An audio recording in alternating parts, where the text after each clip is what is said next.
Tere hommikust, tere! Ma suurima hea meelega võtsin teid kaasa oma väikesele hommikusele jalutuskäigule. Kohe sõidab auto mööda, seega minu häält ei ole kohe kuulda.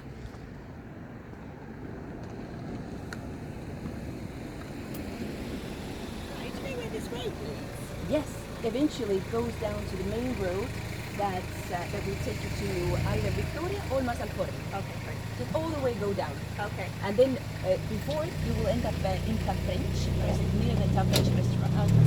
So from there you turn left. You take it easy. So if you go, once you're down, turn slightly to the left, past the Ta French beautiful restaurant. Yes, yeah. I know where that is. Oh, I just don't. I couldn't go the way that I know, and I don't know this part of Shara. I live in Shara, but I don't know this part. But that's an amazing part. Explore. Yes. Okay, bye. Bye.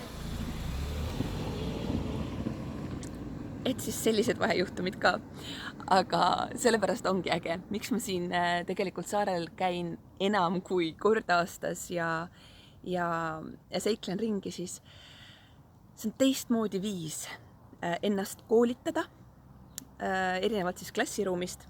Siin on elulisi õpetusi ägedaid, sa kohtud hästi paljude inimestega, see õpetab sulle suhtlemist, ta avab sind nii iseendale kui teistele ja võimaldab siin vahvalt ringi turnida näiteks.